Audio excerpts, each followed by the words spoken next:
Hi, everyone. I'm Allyson Gavaletz, a bookseller here at Barnes & Noble. Today, I'm talking with Holly Brickley, the author of Deep Cuts.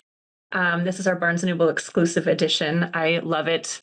I'm so thrilled to be talking to you, Holly. Thank you so much for being here. Thank you so much for having me. I'm really excited. I have to tell you, this book was a beloved book in our office. It was passed around and passed around and passed around and passed around. And people have been talking about it. There's the playlist that goes with it that has been passed around. So people are very excited for this interview to come out. So thank you again.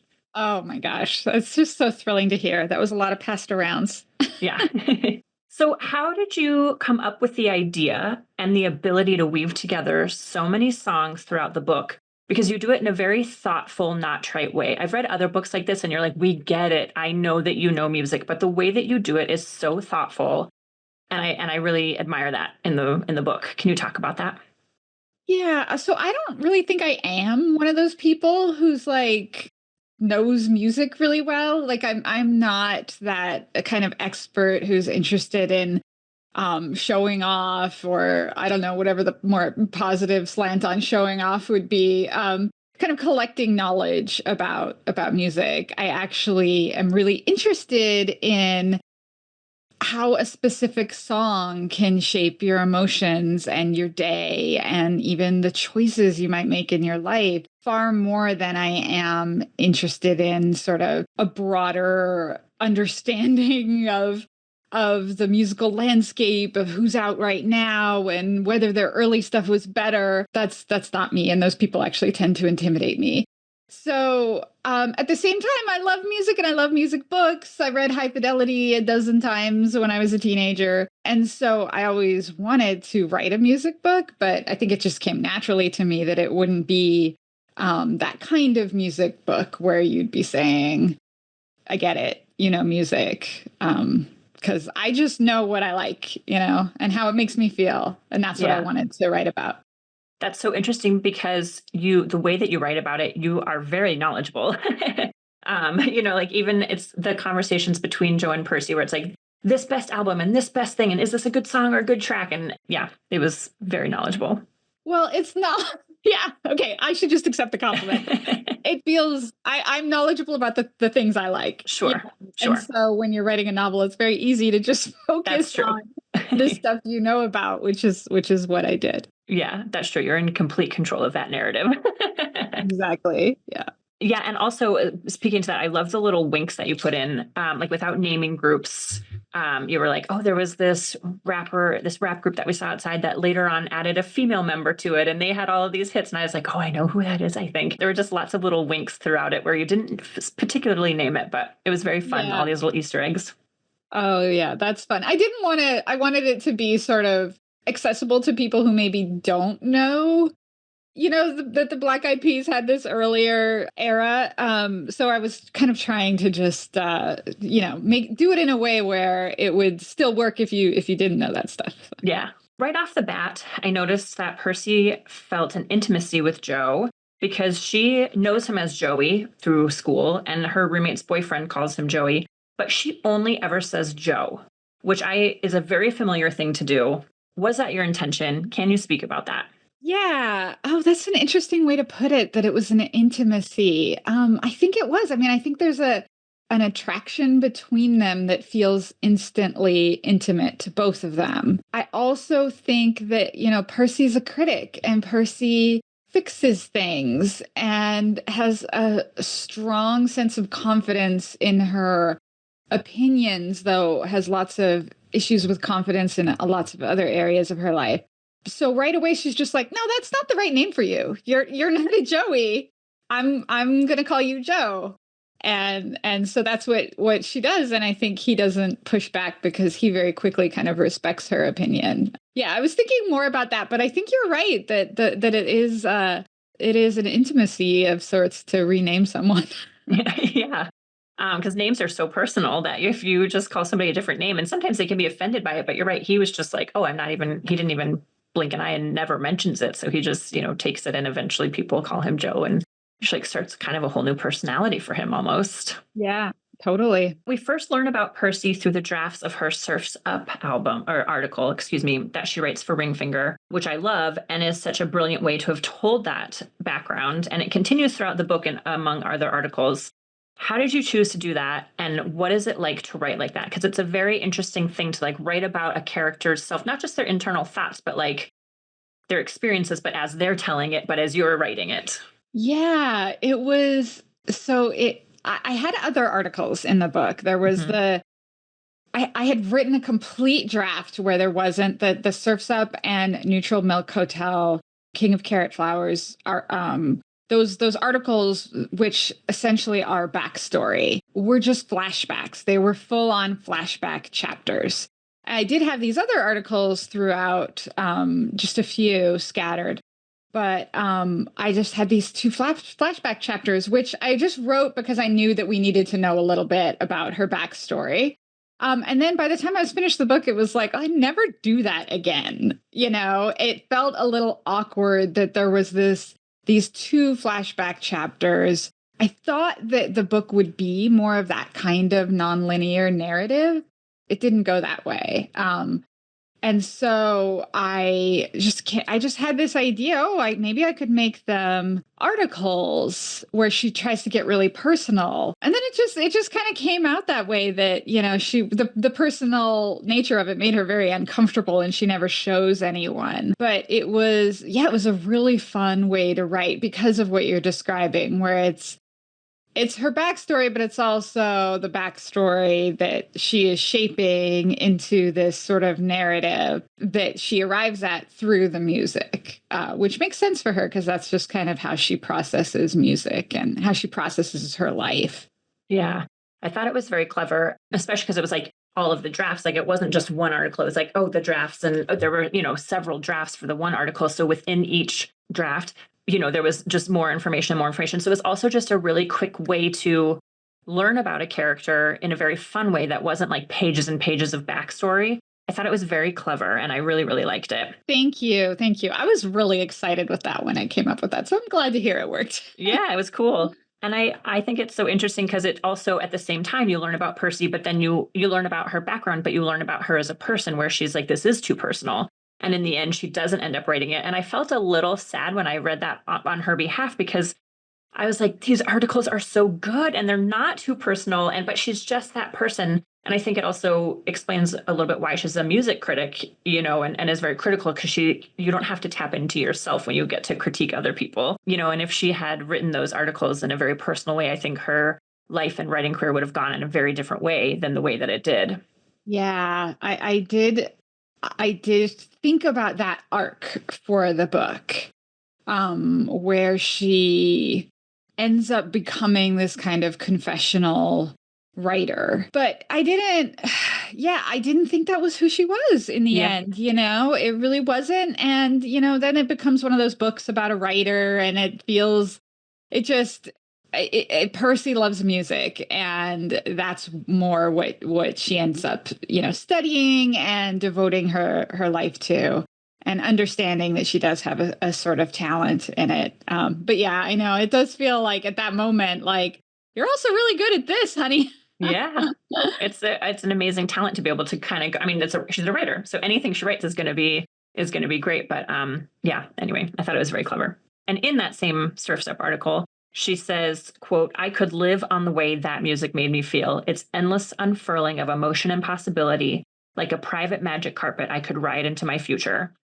I love that line so much because it's the best way to experience music is to just feel it, and you can tune out life and go for it and just like have a few minutes of freedom almost. Yeah, totally. And to me, that was just like a huge part of my adolescence. Yeah. Which is that scene is about a moment when she's, I don't know, 8th grade or something. And her mom plays her Surf's Up by the Beach Boys. And I just had so many moments like that when I was that age and all the way through high school. I grew up in a really small town and there wasn't a lot to do. There wasn't a lot of opportunities. Mostly didn't even have a movie theater or no bookstores.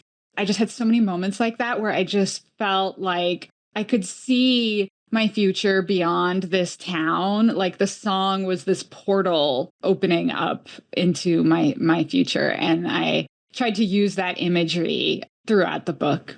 I went to college in a small town and there wasn't a lot going on. And so we kind of made our own fun. And that was that, like, we would have house parties and it would just be all about the music. And you go there and it just totally sets the vibe. And do you have a go-to song for a moment like that? For a moment like that? Mm-hmm. Oh, God. It's a tough question, I know. Yeah, I know. Whenever people ask me these questions, I feel like, do I listen to music? Do I know songs? I totally understand. It's also hard. It's so ingrained in you that it's like hard to recall it. Yeah. You know what I'm going to say is Couldn't Call It Unexpected by Elvis Costello, which is a deep cut, an actual deep cut, not the Percy definition of deep cut, but just a really, really magical song that just makes the hair on my arms stand. I just thinking about it. It's a song about death, which is the reference in the title. Couldn't Call It Unexpected, but it's just a very optimistic song at the same time, very hopeful. I just love it. I love that. The gift of a playlist isn't the same as it was 20 years ago, and I miss it. I still have old CDs. I even have an actual mixtape. I think I have a couple of them that my college roommate made for me, and I still have a tape player. And they're the best, most personal gifts. I don't know. It's just like gone by the wayside because it's not the same to send somebody a link. I think creating the playlist is nice, but to just send somebody a link and, and be like, oh, I made this, but like to sit down and burn a CD and come up with it. And you had to find it. It wasn't also easy to get the songs. You had to either have it downloaded on your computer. It was such a thoughtful not time consuming, but like time. You had to give time to do it. They're so nostalgic. Do you have any playlists that you still listen to or anything? Did you create them? No. Oh yeah. Of course. I had grew up with mixtapes and mixed CDs, and I still have some tapes. My brother actually sent me a picture of a tape I'd made him in high school. That's so funny because there's like The Heart of the Matter by Don Henley is on there. It's just like, wow. And then she made it a book.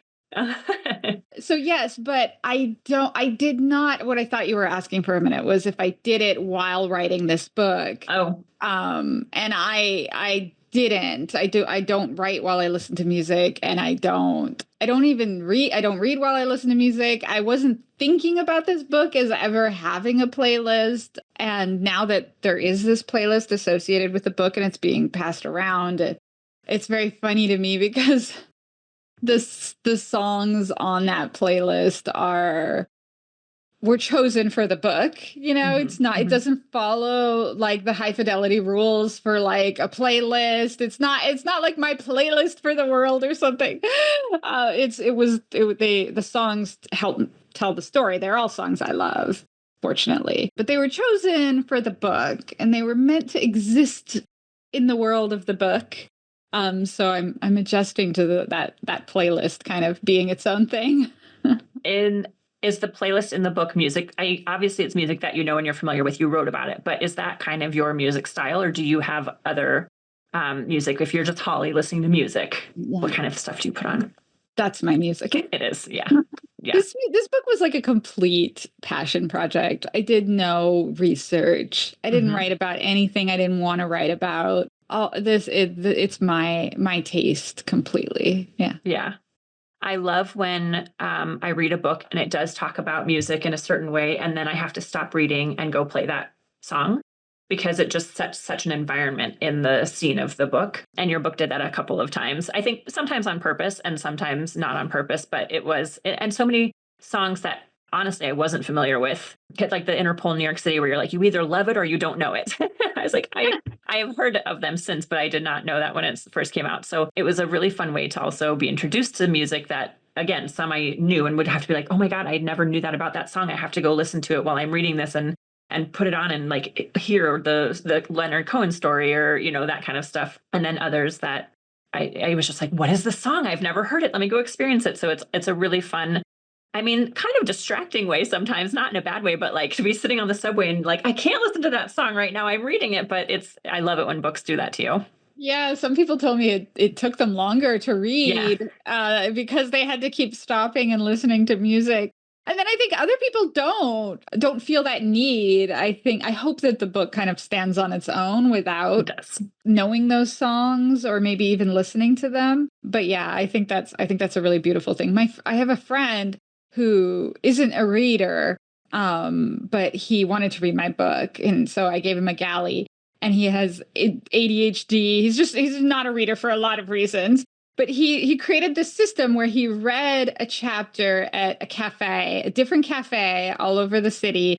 And then on the way back, he would play the song from that chapter, the key song, in the car. I thought that was the perfect way to read this Yeah. book, But near the end, he was just like driving from one coffee shop to another because he like wanted to know what happened. But he had created this system that That's funny. You're like, you can change the system. It's okay.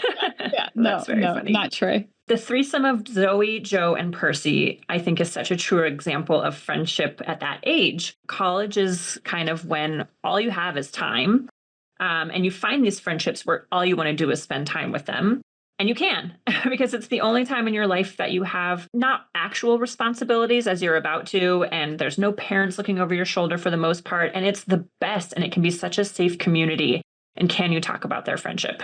Those are my favorite scenes to write, I think. When the three of them were together, it just felt so magical for all of the reasons you're saying. I mean, it's people talk a lot about the nostalgia of the book, and I think that the nostalgia comes from those feelings as much, if not more, than from the sort of like the Discmans or, the clothes of the time or the things that the music, that feeling in college and it was also that feeling I wanted to capture that I had of when new friends can just feel like a lifesaver, like an honest to God life-saving miracle that you've met these people and they understand you. That was really what I was going for. And yeah, within that context of just this pure freedom. It can be so dramatic when you have friends like that, I mean, because you're still experiencing the world in the first time a little bit, like you haven't had a lot of, such life experiences. And it can be like to discover that with those friends at that time is so cool. Yeah, it's so cool. And then you mess it up and Yes. you're just so young at that age. Yeah. I mean, they're not making great decisions. It was important to me to be true to like how dumb and how selfish you can be when you're 21, 22. She kind of keeps making some questionable decisions into her 20s. Yeah, I loved it. I thought it was really great. And along the lines of the way that you write about friendship, you also capture, I think, the relationship between Joe and Percy so well. Just like friendships, relationships are so charged and, again, the drama of all of that. So how did you create their connection? Because they definitely have a different connection, of course, than Zoe and Joe and Zoe and Percy. And it starts, basically at the very beginning. So how did you create that? And you do it in such a real way. That's the other thing I was going to say. I do think like that is what's so great is that it's not always great. It's not always kind or good. I think that's it. It's such a true depiction of their friendship and that relationship between Joe and Percy. I mean, how I created the relationship is, I don't know. It's a hard question to answer. I think it just started with how I created the people, the characters, which was Percy came from the things that I hate most about myself. My envy of musicians, which has just been lifelong and sort of outsized and absurd. And then my kind of critical nature. And then I created Joe kind of as a counterpoint to that initially, that he would be someone who does have the musical talent in spades that she wishes she could have. And also has experienced enough real tragedy in his life that he has more perspective about things and he has more of a sense of like, whatever, I could just go for it. And some of this is gendered too. I think there's a feminist lens, I hope, on the whole thing where there's this sort of carefree, whatever, I'm just going to pick up this guitar and try to learn it that I think a lot of boys, especially back then, were much more likely to have than a young girl could have because, as she says at one point, quoting my so-called life, boys are less afraid of being wrong. And Joe in particular, because I don't think this is a terrible spoiler, but he's lost his mother at a very crucial age. He really knows that the worst can happen. The worst has already happened, and he's just going to go for it. Whereas Percy is much more sort of anxious about the world and always trying to do things perfectly. And so once I had that dynamic set up, those two characters, the relationship just unfolded naturally, and then I threw in a healthy dose of sexual attraction and chemistry, but then there was so much tension just based off the envy and these inherent differences between them that the relationship just kind of wrote itself. It was not hard to read, but like it was so real. And I just felt so much. I just felt Percy's emotions throughout during those critical times when they were together, and I would be like, oh yeah, or I'd be like, oh, you jerk, or whatever it is. And so it was quite a journey to read that. I think you wrote it so well. I think we all have that person in our lives that you look back to and you're like, oh, and so it brought up like other emotions in me where I was like, oh man, that guy. Yeah. Oh, that guy. Yeah, that guy. Yeah, we all have some of those. When Percy's in grad school in New York City, she's out with Joe one night and she thinks to herself, I felt a fleeting sense of being home on this island where it seemed I could find everything I needed: pianos, beer, a fresh blank page, for the mere cost of inserting myself into unwelcoming environments. I really liked this because it's not something that she usually does. She's not someone who puts herself in uncomfortable situations, and she is not one to try all of that. So I just thought it was such a great kind of a self-reminder to her, like, look at what you can experience if you make yourself a little uncomfortable, and nobody really cares, or like they might notice, but they don't give it a second thought. And I just really loved that part. And can you speak to that part a little bit? I love that you pulled that out. I don't know that I'd really thought about that line, but I was thinking of it as New York. Like New York does that to you, right? Yes. And especially if you're from the Midwest or the West Coast, where life is just more convenient, it's a shock to get to New York as a young person and find yourself constantly forced into situations. In that scene, they had just gone to a really upscale piano showroom where they were, kind of scruffy college kids, and now they're at a dive, but like an Irish pub with a bunch of construction workers, and it's really uncomfortable. But they keep having all these intense moments together anyway. But anyway, yeah, I think it's part of her evolution, is New York is one of the things that kind of, along with Zoe, her best friend, and music itself, I think New York is one of the factors that kind of is driving the plot quietly, because it does help her get into those uncomfortable situations. Yeah, and it like propels her into, I think, later on when she has the different job of finding the trendsetters and stuff like that, it's like, I think having that background, there's a lot of learning that she does in those couple of years in New York City. Yep. And then she gets into this career where she has to literally approach people in bars, and she can do it. Yeah. Yeah. It's a fun kind of growing arc to read. I appreciate Percy's relationship with her mom as well. And I like the way that you write it, because it's not necessarily as strange. And I think a lot of books like that are like, oh, my mom is, but she just kind of seems to have a healthy, regular, mother-daughter relationship. But she gets to go home and she gets to have the discovery after college that her mom is a person and not just a parent. That's kind of something that happens to all of us, for better or worse, around that age. And they have some wonderful conversations, and her mom throws out some hard truths for Percy, which I don't think she's quite ready for. And they're very real and very simple. And it kind of creates this relationship going forward. That's kind of like a cementing thing for them, where then Percy does continue throughout the book to reach out to her mom and kind of call her and keep her updated. And can you just speak to that and their relationship?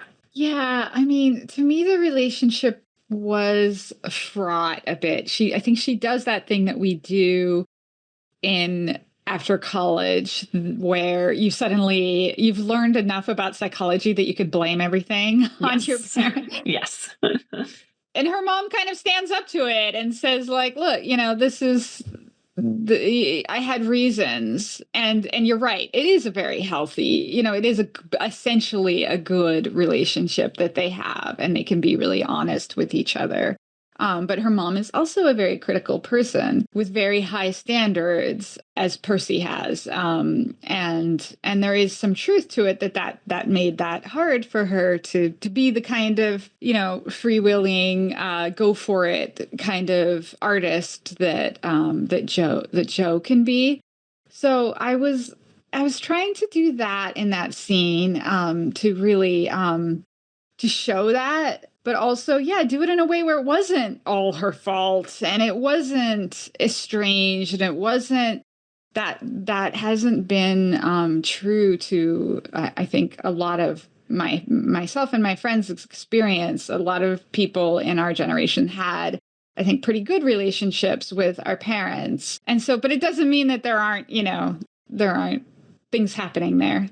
Yeah, there's one line that I really loved, that the mom, like Percy is at home and she's talking to her, and the mom is like, "You think I made that decision, but for me, it was the right decision." And I think that was such a pivotal point of their relationship too, for Percy to be, Percy has this idea of what she thinks her mom should have done. I think we all have that for our lives, like what we think our parents should have done. And her mom is just like, "No, it's my life. I chose this for myself. And you may not like it, but it's what was great for me." And I loved that quick conversation. Yeah. It was such a quick, like, eye-opening, like, oh yeah, like all of these years of kind of like, well, how could you do that? How could you not live this life? And just one simple sentence to be like, oh, okay, I get it.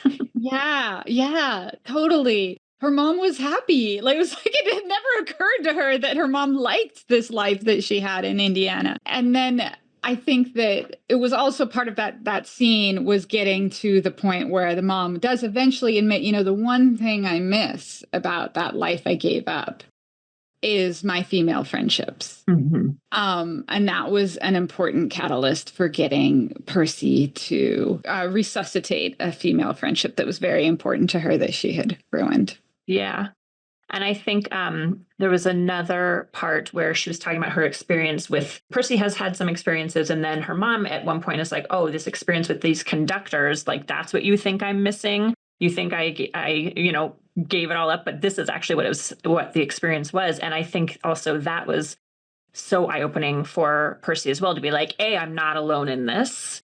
B, oh, you're right. Again, like, we romanticize all of these life paths that we think people should take, but there's so many hard truths in all of them, and hard experiences. And I just loved that. Again, just a quick little line from her mom that really just put it all into perspective for Percy. But I also think Percy doesn't want to say, okay, you encounter, I encounter sexism in this world. You encountered it. Your answer to all of that was to just stay away from anything right, where you felt that. And Percy, I think, feels, though she doesn't know how at that point, she feels like that's not the answer for her, to just avoid it. Because then you might not be able to have the life you want. Yeah. There's not really a question here, but I just have to say, I just smiled throughout this whole book because of the nostalgia. And we talked about it a little bit, but just kind of like the winks, it was just so true of that time. Like, you talk about Joe sending the email updates. And it made me giggle a little bit, because I remember post-college leaving where we went to school and everybody kind of scattering across, and you would get a page to 2-page email updates of just like, this is what I'm doing and this is where I am. And we read them and we were excited to get them. And you would never do that now, right, ever. And I remember Percy saying, she was traveling and there was a song she really wanted to listen to, and she couldn't wait to get to her hotel room so she could look it up on YouTube. And like, how just we have such instant access, and it was such a different thing to have to go home and wait. And even YouTube was amazing because it was still more instant access, and it kind of made it really worth it when you had to wait for it, and really, like, that expectation and that wanting it was so cool. It was so cool. And it was so, what really came out for me as I wrote it. I mean, I chose the aughts just because that I knew I wanted to write about young people, and that was when I was young. But the more I wrote, the more I appreciated the technology of that time. And it was this moment when technology was really kind of, there was a lot going on, a lot of new stuff. And it changes throughout the book. At first there's CDs and CD burning, and then we get iPods and blogging and this sort of Wild West playground of MySpace. But all of it, so they were all these like new tools to express ourselves and to connect, but they didn't follow us out into the world. They stayed at home and we went out, and then they kind of helped us organize an event, and then update our friends and family on what we were doing. But then they stayed home, and that allowed us to be so much more present in those moments, and to have to wait for things is delicious. It's almost sort of, it's a tension. It's like there's like a sexual tension in the book. Yes. Between Percy and Joe, and also between Percy and music. Part of that is because of the technology of the time allowed that. And now there's just been this like pin that has let the air out of this relationship for a lot of people. Totally. And there was like the collective anticipation for all of that stuff too. Like now you're just like, oh, did you see this? Did you see this? And like people might all be watching the same thing. It may be trending and all that kind of stuff. But it was definitely like I can't wait for this to come out. And people were all waiting for something, all together. And it was like this collective anticipation. It's such a fun experience to have with everybody. Yeah, that shows up early in the book with the shins. Yes. Yeah. Yeah, I know. I felt very wistful while I was writing it. I did. Yeah. I did love the Shins part when it was like, I got this EP for $5. Have you heard of this band? It's called the Shins. And I was like, oh my God, that's also another thing too, is when you would go to a bar and people were selling their burned CDs that they made, and it was very fun to be able to discover artists in that way, which has gone a little bit to the wayside. Yeah, it was fun. And I think it's really, obviously like people who are my age are really enjoying the nostalgia of it. And I think that I'm hearing from young people too, who are romanticizing that era, the way when I was a kid, like the 60s just seemed so cool. And I think that they love reading about it too, and just imagining what that would be like, to have that tension and anticipation. Yeah. And I think it's funny. I think about this a lot because there's also so much access to music, and it's kind of sometimes for me a little overwhelming, and I don't really know how to discover new music because, like, if you're on an app, it's very much your algorithm. So you only ever get fed kind of songs along your algorithm. So it's for me, I find it hard to discover music, and we're all listening to different things, and that's fun, and that can be a fun way to experience this by talking to other people. But I remember like MTV. Like the reason I know some of the songs that I know from growing up is because you had one station, like VH1, MTV, and the radio, and that was kind of where you learned it. So everybody was listening to the same things, whether it was your style of music or not. You generally knew who the people were, and you knew the songs, and that was fun too, to all kind of be similar, wavelength on all of that stuff. Yeah, it was. And I think Percy has a real appreciation for pop music, and a resistance to that sort of attitude that comes out in college, especially in that generation. The more obscure, the better. And if it's popular, it's not cool. It's not good. And I think Percy resists that in part because of what you're saying, and she loves, she craves belonging, and she craves connection because she is kind of an awkward person. Music, especially when it's popular, can do that. Also, when it's not popular, and then, oh my God, you found the other Neutral Milk Hotel fan, and that's amazing too. But there is something really beautiful about everybody kind of being on the same page for a moment. The song that I think best exemplifies that in the book is Hey Ya by Outkast. Which was the summer of 2003.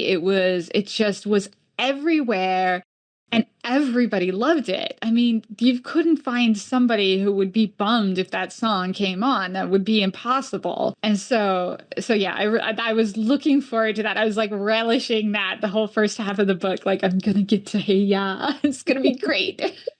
That was such a phenomenon of a song. It was everywhere. I mean, when I called my friend, when you could do this, it was the ringtone for when I called her because I loved that song so much. It was always playing, I love it. Even still, that song and I Like the Way You Move, come on, forget it. I cannot pay attention to anything around me. Same. So what's next for you? I am working on another book, about halfway through, about a similarly outspoken, opinionated woman. So I don't know, that might be my thing. Is that self-reflective? Yeah, it's sort of like aspirationally. So, like See. I I love one of my favorite things about writing is that you can say the thing you wished you had thought to say in the moment, Yeah. So I just the idea of writing somebody who isn't inclined at all to do that is less appealing to me, at least right now. Not musical, it is a love story, but it's more concerned with climate change and bigger existential questions. So yeah, Cool.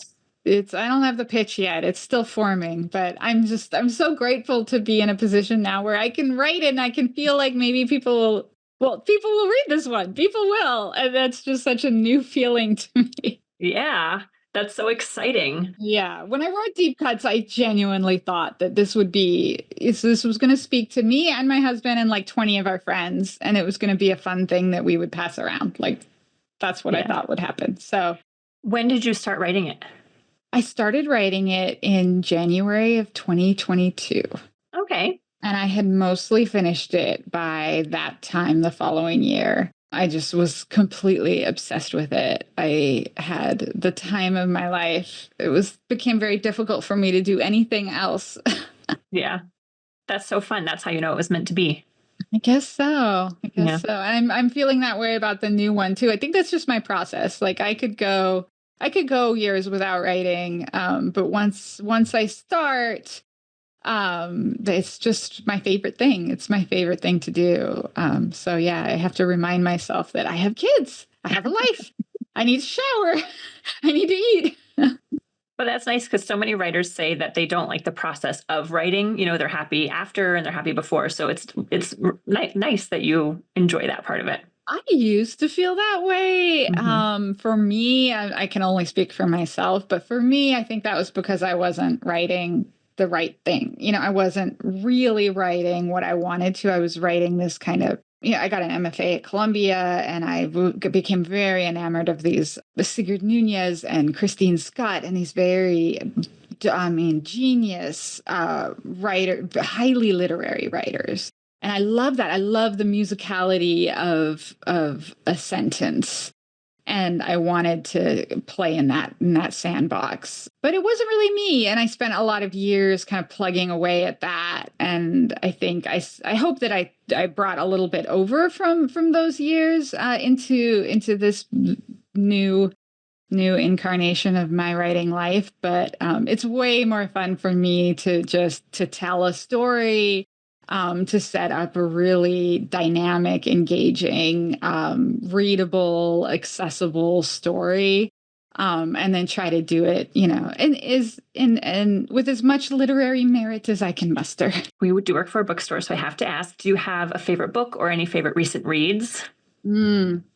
Yeah. Okay. So this book, Deep Cuts, was like really inspired by High Fidelity and Normal People. Like the Mhm. two of those together, I think was kind of my initial idea. Like, what if could I do something that was like High Fidelity and that it would be funny and smart and really accessible and music obsessed, but also have that years long epic love story. And Normal People was really kind of revolutionary for me because I know it's not the first book to do this, but it gave me this sort of permission to just write a love story and to do it without like unburied family secrets or flashy plot twists. Just really focus on realism and nuance and get the sexual tension that way. I don't know, I sort of convinced myself that maybe people weren't interested in that.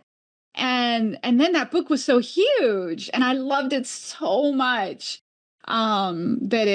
that was a really big one for me that kind of snapped me out of this really nasty creative dry spell. I thought maybe I can just do what I want because she's doing it really well.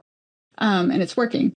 I mentioned Sigrid Nunez. So before I had her as a professor, I just randomly discovered her first book, A Feather on the Breath of God, in college, like early college. Like I was probably 19 years old when I read it. And that was the first time that a book just blew me away and made me gasp at its beauty. And because I was so young, it's sort of, I think it shaped my voice a little bit. I just reread it recently and I was like, wow, there's just certain like things she does that, this like interrupting M dash clause that I love to do. I have to catch myself from doing it too much. She does that a lot. I think, and then I had her later as a teacher, but I honestly think it came more from just reading that book so many times at such a formative age. I love it so much. A Feather on the Breath of God. Yeah. I love it. Those are great. There's like such a big breadth of options there for any kind of reader. I love those books. I also love what you said about normal people. Anybody out there, do what you want, because look at how it worked out for you. You can write about what you want, how you want to write. Yeah, and maybe not, I'm not saying this is true for everybody, but maybe if it's really hard and you're not enjoying the process, maybe you're not writing the right thing. That is what I wish I had maybe figured out a little bit earlier. Yeah, that's such a good reminder. Well, Holly, thank you so much. It has been so fun talking to you today. I really appreciate you being here. Congratulations on the book coming out and all of it. It's really wonderful. Thank you so much, Allyson. Thank you for all these really thoughtful questions. My pleasure. Go buy the book, everybody. Read it. Talk about it with your friends. Make a playlist. You'll enjoy it. Hello, readers. It's time for another TBR Top Off. We're going to recommend a couple of great books to pick up when you stop in for your copy of Deep Cuts. I'm Mark at my Barnes & Noble in Cincinnati, and I'm joined by my wonderful book buddy, Jamie, out in Kansas City. Hello, Jamie. Hello, Mark. I'm going to go ahead and kick things off. Really excited for folks to pick up a copy of Deep Cuts. I love an infusion of music into storytelling. And it really made me think of a book that I read many years ago that I still think about to this day, and that is Love is a Mixtape, Life and Loss, One Song at a Time by Rob Sheffield. Oh, this book just destroyed me in the best way. Sheffield has been a contributing editor and pop culture critic for Rolling Stone since the 90s. His relationship to music, particularly with rock music, is the bedrock for this memoir.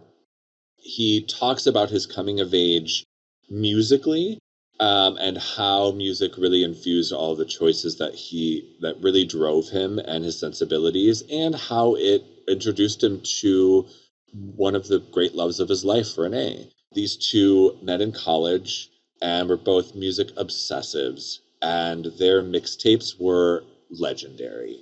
They were created and cultivated for every aspect of their lives, from sleeping to doing dishes to road trips. Their match was a song. It was a playlist. It was gorgeous. And then 5 years into their marriage, Renee died suddenly. And Sheffield's mixtapes transformed from something celebratory into something mournful. His journey through his grief is gutting and so honest, and the way that he infuses music into each of the chapters of this journey is just so absolutely perfect. Definitely get tissues ready for this book. It is going to kick you in the stomach. It's a tough one, but it's so important, because I think it also keeps readers tethered to that ethereal but crucial part of our existence, which is love and death, and how the two of them really are tied together so impactfully. I can't talk about this book enough. It's one of those that when I read it way back, it just hit me really hard, and I can still recommend it without any problems. So please check out Love is a Mixtape by Rob Sheffield. Jamie, what do you have for us? All right. So a lot of our booksellers have been talking about deep cuts for a while now. We get to read the books early, right? And one of the books that kind of kept coming up in these discussions, because I think it sort of left us feeling the same way after we read it, was Tomorrow and Tomorrow and Tomorrow by Gabrielle Zevin, which I promise you, I promise, You know somebody who has read this book and loved this book. You know probably many people who have read and loved this book in the last few years. So here's your, call to action to read this one. It's a book about friendship. Not so much about music, but video games, still creative, right? But it's about two friends, Sam and Sadie, who, after they meet in the hospital as 12-year-olds, form this just amazing lifelong bond through their love of video games. As kids in the hospital, they take to each other immediately because they have played Oregon Trail, so they're constantly making references to Oregon Trail. And the game they play in the hospital together obsessively while Sam recovers from a car accident is Maze Runner. And later, across the country, they randomly meet each other again as college students in Boston, and their lives have clearly diverged for a while, but they're instantly drawn right back together when Sam, sees Sadie in this crowded subway station, and he yells, "Sadie Miranda Green, you have died of dysentery." And they're like instant best friends again, and that's when the story really begins. So Sam and Sadie work together to create this really striking, kind of visually arresting video game called Ichigo, and it becomes this massive success. And it's really a labor of love between them. And it's all about the development of the game, which is about imagination and collaboration and creativity.